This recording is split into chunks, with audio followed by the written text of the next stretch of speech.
colonization by the virus. That doesn't equate to infection by the virus, okay? Those are two different things.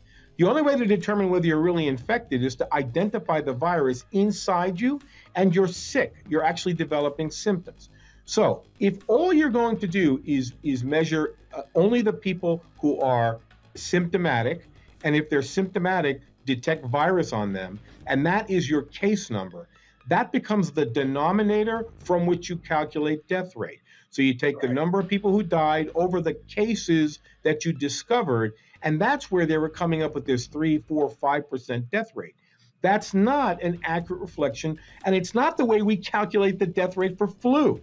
Okay, just so you know, the CDC, you can go to the CDC website. The CDC calculates the death rate for flu as the number of people who die divided by the estimated number of cases. These are not documented, demonstrated patients who have influenza. It's what the government estimates it to be. I just sent you two graphs. Okay. If you look at the first graph, okay, it's the death rate. It's the death rate here in the United States, which was starting to drop, and the minute it started to drop, it pumped back up. And the reason it pumped back up is they started to attribute anyone who died in the hospital as from COVID.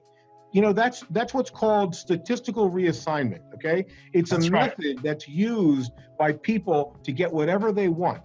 So if you're going to take someone who got to the hospital and died of a heart attack, and then post-mortem swab his nose and find coronavirus and say, hey, he died of COVID, that's not accurate, right? You know, Mark Twain said there's three kinds of lies: lies, damn lies, and statistics. 1 second here, guys, just to add some context here as well. The important thing for folks to realize is this, again, a pandemic, a viral pandemic, but this is also a pandemic of fear. And it's created by misinformation and by people trying to actually do good, right? Because we aren't panicking when someone dies from influenza. But let me give some other numbers. We talk about the death rates going on from COVID-19, and we're seeing numbers like, you know, peak at 600 a day, 800 a day, 1,000 a day. But here's some numbers to contextualize this. Globally, tuberculosis kills 3,000 people every day. Hepatitis, 2,400 people.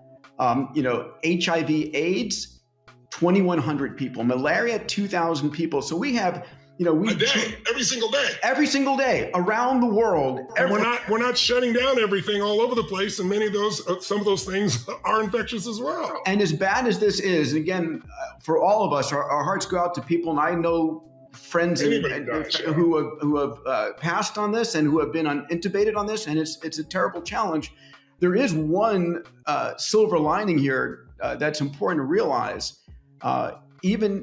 And I'll just say it, I think of this almost as a practice pandemic, in that this is not the first pandemic. There have been massively bad pandemics, and there will be ones in the future, period, as we're encroaching on the environment, as temperatures rise, and all of those elements. We can talk about that if you want. But ultimately, this pandemic could have had the transmissibility that this particular SARS-CoV-2 virus has, with the mortality of an Ebola, right? People treat this like it's a death sentence when they oh my God, I have COVID-19.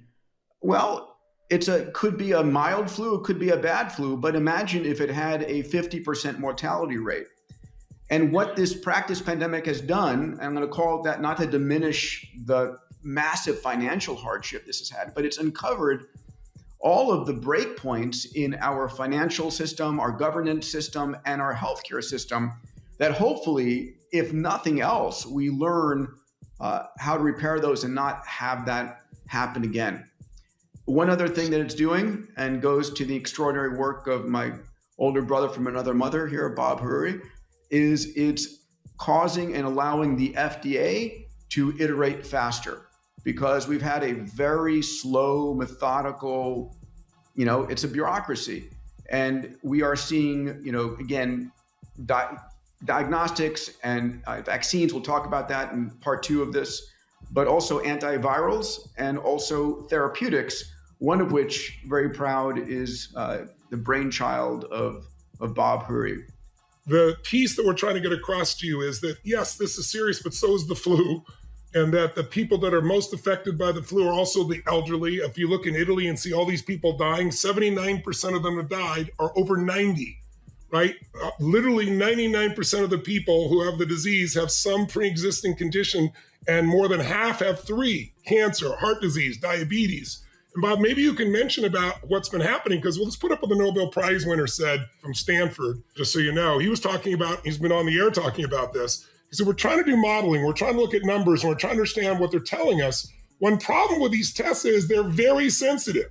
Small amounts, he shared with us, tiny amounts of the virus can be detected. So almost everyone who dies, no matter what the cause, will have coronavirus, but that's not the reason it killed you. It didn't kill you. You could have died in a car accident and be having it. So he's arguing that we've overreacted. We've shut down our economies based on those 5% projections, which aren't even true. Fauci himself is saying it's less than 1%. Maybe it's the same as the flu.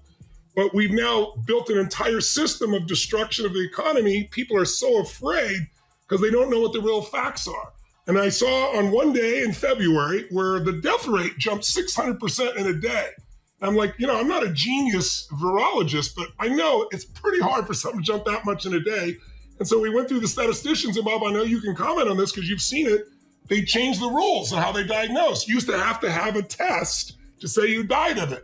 And they might put in the notes that, they had symptoms, or it was probable that it may have been brought on by COVID or the flu. Now they just count, they don't need any test, and they count it. So the numbers you're seeing that even seem high, they're not high in deaths, but even the death rate is not probably a fair representation. And Bob, maybe you can address that, the sensitivity of this, because the other thing we found is there's an article from 2014, and the title is "Where Did SARS Go?" And the description is it's a coronavirus, and that, some colds and flus are driven by it, and that, over time, 2/3 of us will end up having it. But as you said, Bob, we'll feel nothing or we'll have mild symptoms, that the people that are affected by it are those whose immune systems are compromised, which we're going to get to with you, Bob, with a solution. But those are compromised because of pre-existing conditions. And before, they would say they died of pneumonia, or they died of cancer, or they died of whatever. But now it's being pushed to, it's a COVID death. So can you address that, Bob? Because you're in New York in the hospitals, and you were sharing with me what you've seen. So, Professor Levitt is a brilliant scientist in his own right, but he's also very practical and reasonable. The reality is what he's saying is true. You can create statistics that will fit any narrative. Okay, and one doesn't realize up front, but the panic that was created because of the forecasted lethality of this virus